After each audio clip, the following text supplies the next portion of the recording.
Ja, herzlich willkommen zu einem neuen Video im Autozentrum Duisburg. Heute geht es mal nicht um Fahrzeuge mit 4 Rädern, sondern um ein Fahrzeug mit 3 Rädern und zwar um einen Kabinenroller. Ich stelle euch heute ein bisschen was dazu vor, werde euch ein bisschen was dazu erzählen. Wir werden eine kurze Runde draußen fahren, werden euch zeigen, wie das Teil fährt. Und ich würde sagen, los geht's nach dem Intro.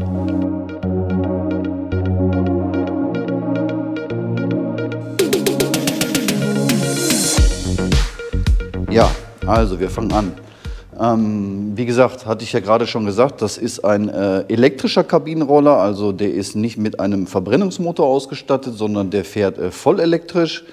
Die gibt es als 45 km/h und als 25 km/h Zulassung. Der hat jetzt hier eine 25 km/h Zulassung und ist, denke ich, interessant für die Kunden oder Leute, vor allem ältere Leute, die vor 65 geboren sind, weil die so einen Kabinenroller ja führerscheinfrei quasi fahren können.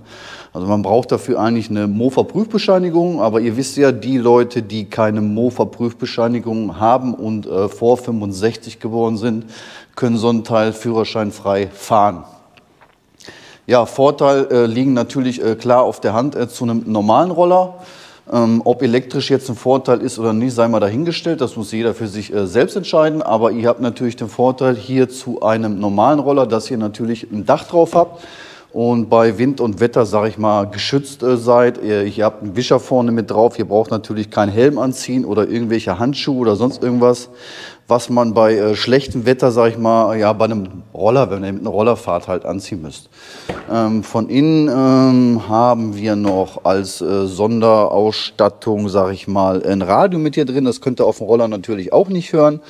Wir haben hier, so sieht das hier aus, eine Bluetooth-Box mit verbunden. Also sprich, dass ihr, was ihr auf dem Roller in der Regel auch nicht machen könnt, auch telefonieren könnt während der Fahrt. Das sind alles so kleine Vorteile von einem Kabinenroller. So, ich würde sagen, wir fangen vorne mal an. Ich zeige euch mal den Scheinwerfer. Scheinwerfer sind eingefasst mit einem LED-Band ringsrum. Könnt ihr hier sehen, das haben wir schon mal angeschalten. Machst du mal das normale Licht an? Ja. Zeige ich euch mal das normale Licht. Ich denke mal, das normale Licht ist auch ein Vorteil. Hier ist natürlich wesentlich stärker. Ja. Okay, kannst du ausmachen, wie bei einem Roller. Also ihr werdet damit wahrscheinlich auch ein bisschen mehr sehen, als wenn ihr mit einem normalen Roller unterwegs seid.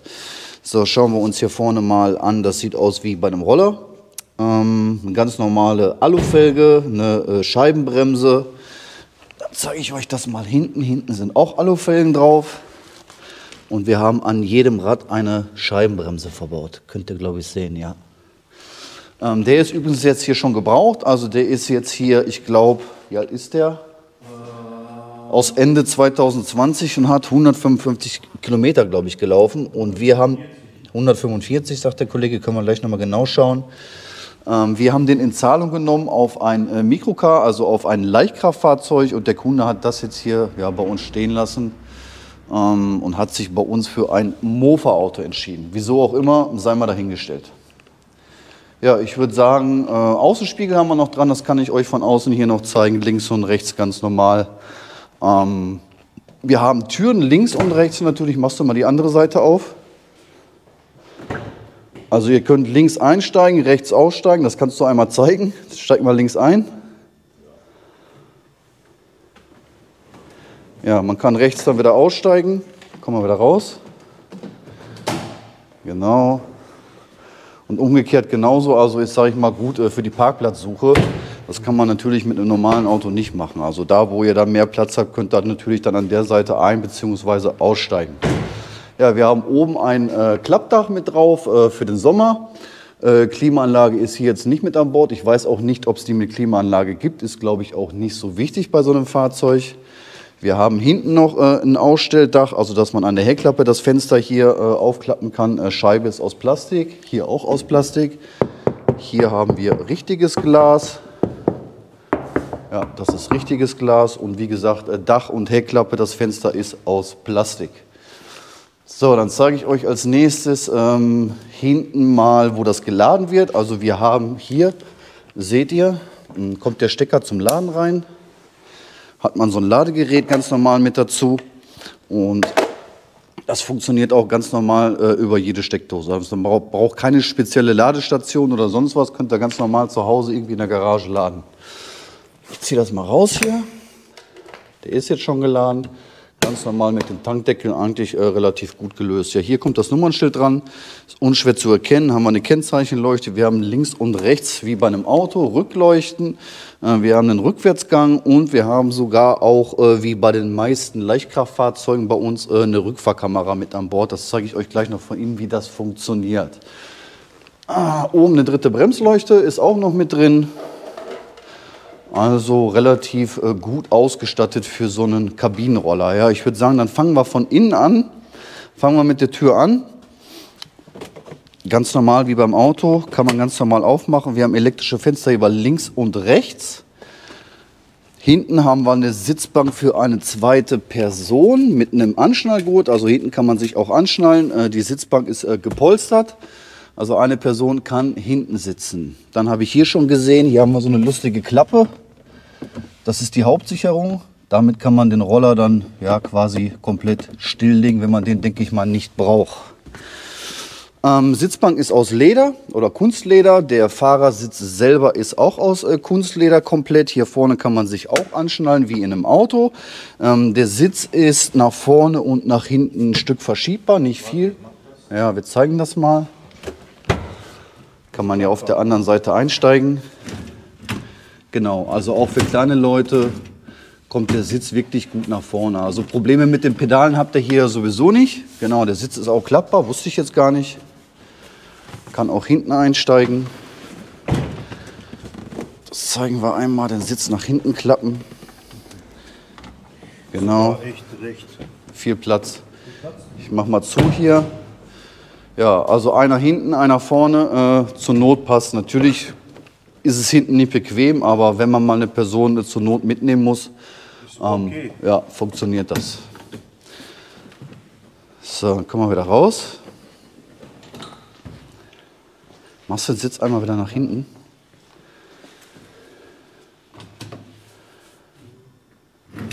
So, gut. Also wir haben keine Fußmatten drin, wir haben so eine Art festen Teppich hier drin, finde ich persönlich nicht so gut. Darunter ist direkt Plastik, also ist eine Art Gummimatte.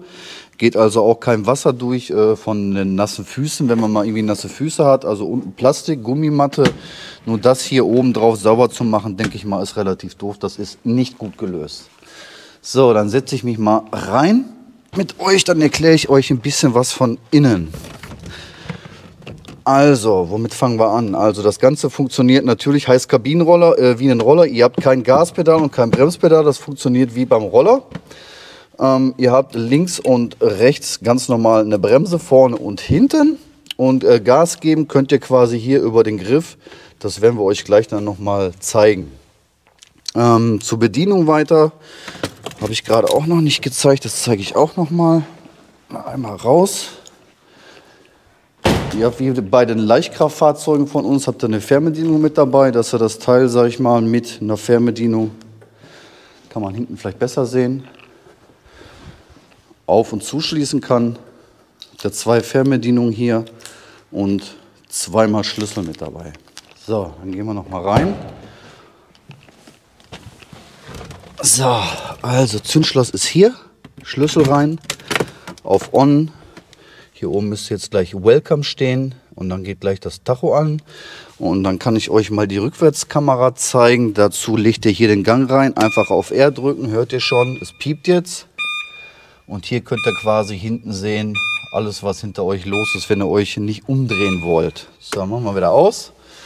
Zum Tacho selber, genau, also der hat jetzt hier 144.000 Kilometer gelaufen. Ihr seht hier den Ladestand der Batterie, ihr habt hier eine Geschwindigkeitsanzeige, ihr habt hier die Radioanzeige drin. Ich kann das mal eben hier anmachen, schauen, ob das funktioniert. Etwas länger gedrückt halten. Ja. Rauscht jetzt nur, ist auch gut so wegen der GEMA. Also wie gesagt, ihr habt hier einen Radiosender drin, ihr habt hier das Bluetooth-Zeichen, also der hat eine Bluetooth-Freisprecheinrichtung hier mit drin. Das ist eigentlich alles relativ gut gelöst hier. So, das haben wir noch. Ja, die kmh-Anzeige habe ich gerade schon gesagt, wie laut das hier ist. Das Radio könnt ihr hiermit sehen. Das ist es eigentlich im Großen und Ganzen gewesen. Dann haben wir hier einmal Heizung, also sprich, dann wird die Luft, die hier oben rauskommt, aus den Lüftungsschlitzen beheizt und einmal ganz normal zum Lüften. Ich mache die jetzt mal an. So, ihr hört das, hört sich ganz normal an, sage ich mal, wie ein Föhn oder wie eine Lüftung im Auto. Und wir warten jetzt mal, wie lange das dauert, bis das warm wird. Die ist natürlich komplett elektrisch hier, von daher wird die auch relativ schnell warm, weil natürlich nicht wie in einem Auto hier das Kühlwasser erst mit erhitzt werden muss. Und da kommt jetzt schon warme Luft raus. Also das ist hier eine super Sache, sage ich mal, gerade im Winter einschalten. Und ihr habt innerhalb von 30 Sekunden habt ihr hier richtig warme Luft, die hier rauskommt. So, das habe ich euch auch gezeigt. Wischer haben wir ganz normal vorne, wenn es regnet. Funktioniert auch wunderbar. Warte, ich mache einmal aus. Was ist da? Was ist das denn hier? Das ist, da kommt das Spritzwasser raus. Spritzwasser. Ja, Spritzwasser, habt ihr gesehen, zeige ich euch nochmal. Funktioniert auch. Dann wischen wir die ganze Geschichte nochmal. Hat eigentlich alles, wie gesagt, wie beim Auto. So, Licht, ganz normal, funktioniert, brauche ich euch, glaube ich, nicht zu zeigen. Also wir haben hier Licht, wir haben hier Blinker, wir haben hier eine Hupe, wir haben Warnblinker, dass alle Blinker blinken. Ich weiß nicht, ob es das heute beim Roller auch schon gibt. Ihr habt hier einen Notausschalter, so ist an. Hier ist, was ist das denn hier? Ah, das ist Licht, okay. Wir haben hier also links und rechts einen Hupenknopf, hier oben ist Bremsflüssigkeit drin. Bremse links und rechts habe ich euch gerade schon gezeigt. Und ja, hier etwas billig gelöst, finde ich jetzt, ist die Innenbeleuchtung. Die muss man drücken, hat man eine LED. Finde ich ein bisschen schlecht gelöst. Was hast du gerade noch gesagt? Ja, wir haben hier noch einen Zigarettenanzünder bzw. einen 12-Volt-Anschluss, wo man irgendwie zum Handy laden, Ladegerät reinstecken kann etc. Boxen sind hier unten verbaut, links und rechts. Ja. Ich gehe noch mal raus und ich schaue noch mal eben in die Anleitung, ob ich irgendwas vergessen habe. Und dazu gibt es jetzt noch mal einen kurzen Schnitt und dann geht es gleich weiter. So, wir haben einmal das Prospekt, was wir dazu bekommen haben, noch mal eben geholt. Also, das ist ein E-Cabino, ein Dreirad-Kabinenfahrzeug Elisi Premium. Also, das ist der Name von dem Fahrzeug. Und dann schauen wir jetzt noch mal eben zusammen rein, was an wichtigen Sachen jetzt hier drin ist. Ich glaube, das meiste hatte ich euch schon gesagt. Also von außen hatte ich euch soweit alles erklärt. Das Tacho hatte ich euch auch erklärt. Die Bedienelemente hatte ich euch auch erklärt. Ich glaube, zu den wichtigen Sachen kommen wir jetzt noch. Das ist die technischen Daten. Also, wie gesagt, hatte ich euch gesagt, das ist jetzt hier auf 25 km/h begrenzt. Kann man fahren ohne Führerschein, wenn man vor 65 geboren ist. Wir haben einen 60 Volt, 45 Ampere Bleigel-Akku. Akkugewicht 68 Kilo, Ladezeit der Batterie ca. 8 bis 10 Stunden, Ladezyklen ca. 300 bis 500 Mal, Reichweite ca. 70 Kilometer. Steigfähigkeit ist, glaube ich, nicht so interessant. Was ist noch interessant? Beleuchtung, Sitzhöhe, zulässiges Gesamtgewicht sind 515 Kilo. Gesamtgewicht inklusive Akku, also das Ding wiegt inklusive Akku 338 Kilo, für wen das interessant ist. Helmpflicht haben wir natürlich nicht, das hatte ich jetzt so auch noch nicht gesagt. Dafür müsste natürlich, steht dabei, auch angeschnallt sein. Ja. Schauen wir weiter, ob es ja noch was gibt. Das sind die Wartungsanleitungen. Viel warten werdet ihr bei so einem Teil natürlich nicht müssen. Ja, das war es gewesen. Also wie gesagt, das Teil heißt E-Cabino, Dreirad-Kabinenfahrzeug, Elisi Premium. Und wir werden das jetzt mal inserieren. Also wie gesagt, das ist jetzt kein halbes Jahr alt, hat 144 Kilometer gelaufen. Wir werden das inserieren für 4.500 €. Neu kosten die Fahrzeuge je nach Ausstattung zwischen 5.000 und 6.000 €. Aber ich gehe mal davon aus, das werdet ihr wissen, wenn ihr euch schon mal ein bisschen damit beschäftigt habt. So, wir legen das jetzt an die Seite hier. Dann setzen wir jetzt noch mal jemand in den Kabinenroller rein. Der hatte gerade auch noch angemerkt, dass so ein Kabinenroller auch eine Handbremse hat. Das zeige ich euch hier auch noch mal. Hier ist übrigens auch die Fahrgestellnummer, um die, sage ich mal, mit den COC-Papieren irgendwie zu kontrollieren oder so. Also die ist hier angenietet. Und wir haben hier eine Handbremse. So, wir werden die ganze Geschichte jetzt mal nach draußen fahren. Direkt von hier drinnen. und zeigen euch, wie das Teil hier live auf der Straße fährt. So, einmal einsteigen, bitte. Tür zumachen, Handbremse los. Sag noch mal kurz, wie groß du bist. 1,85. Also 1,85. Ich kann hier super sitzen. Ja, also kann man super mit der Größe, denke ich mal, bis 1,90 kommt man hier super mit klar. Größer, denke ich mal, wird schwierig. Kleiner ist natürlich immer besser. So, dann schauen wir uns mal an. So, angeschnallt. So, jetzt haben wir ganz rechts auf dem kleinen Knopf. Dazu komme ich noch mal rum. Machst du mal die Scheibe richtig runter, damit ich hier ein bisschen reinfilmen kann. So, also wir haben hier, hatte ich euch gerade schon gezeigt, N für Leerlauf, D für Vorwärts und R für Rückwärtsgang. Ich mache den Rückwärtsgang jetzt schon mal rein, das muss man nur drücken. Dazu, genau, geht oben jetzt hier die Rückfahrkamera auch an. Und jetzt komme ich noch mal kurz rum, warte. So, jetzt kannst du mal Gas geben, wie beim Roller. Und dann schau mal, dass es rückwärts fährt. Handbremse, glaube ich, hast du angezogen. Genau. So, wie gesagt, fährt schon los. Piept auch hinten, dass jeder weiß, dass ihr rückwärts fahrt. Und schön langsam. Dann fahren wir das Gerät einmal raus hier auf die Straße. So, relativ gerade runterfahren vom Bordstein. Jawohl. So, langsam rum, jawohl. Und ihr hört schon, man hört nichts, also wie gesagt, ist voll elektrisch. Ich nehme euch jetzt mal ein Stück hier mit. Gib mal richtig Gas. Ja, also wie gesagt, das fährt auch wunderbar. Der dreht jetzt hier einmal eine Runde und wir warten dann noch mal, bis er zurückkommt und das nehme ich euch dann noch mal mit bzw. auf. So, er ist auf dem Rückweg. Werdet ihr gleich schon sehen. Vielleicht könnt ihr das LED-Licht schon sehen.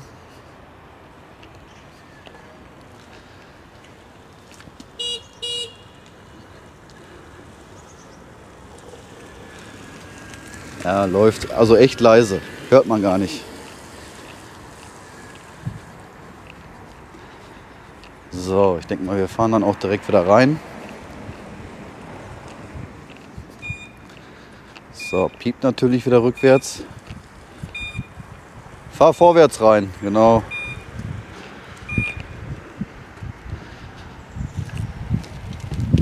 So. Wunderbar. Wackelt ein bisschen, hat natürlich auch nur 3 Räder.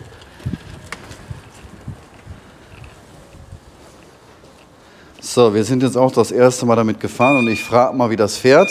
Erzähl mal, wie das fährt. Gewohnheitsbedürftig. Ja, ist gewohnheitsbedürftig. Also fährt nicht wie ein Auto, ne? Fährt nicht wie ein Auto, nicht wie ein Roller. Also muss man sich erstmal dran gewöhnen. Aber wenn man damit so jetzt gerade Strecken fährt, in der Stadt unterwegs ist, wo viel 30er-Zonen sind, ist das völlig ausreichend. Ja, ne? Völlig ausreichend. Ja, okay. Gut, also ich sag mal, das war es an der Stelle jetzt gewesen. Ganz wichtig in dem Video ist, weil wir sind überlegen, ob wir die mit in unser Programm aufnehmen, also sprich, ob wir die Teile neu verkaufen. Ich muss unbedingt von euch wissen, das müsst ihr mal in die Kommentare, wartest du mal kurz, ich spreche noch kurz. Ihr müsst unbedingt in die Kommentare schreiben, ob sowas für euch interessant ist, beziehungsweise wer von euch sich so ein Teil kaufen würde. Das müssen wir wissen, das wissen wir jetzt so nicht, weil wir damit auch gar keine Erfahrung haben. Und wie gesagt, bitte in die Kommentare kommentieren, für wen sowas interessant ist. Wie gesagt, der ist jetzt noch zu haben, den werden wir inserieren. Den könnt ihr käuflich bei uns erwerben. Einfach dazu anrufen. Link dazu packe ich euch unten in die Videobeschreibung. Und ja, das soll es dann jetzt gewesen sein. Wäre schön, wenn ihr dem Video ein Like da lassen könntet und den Kanal natürlich für weitere spannende Videos abonnieren. Ich bin raus. Ciao.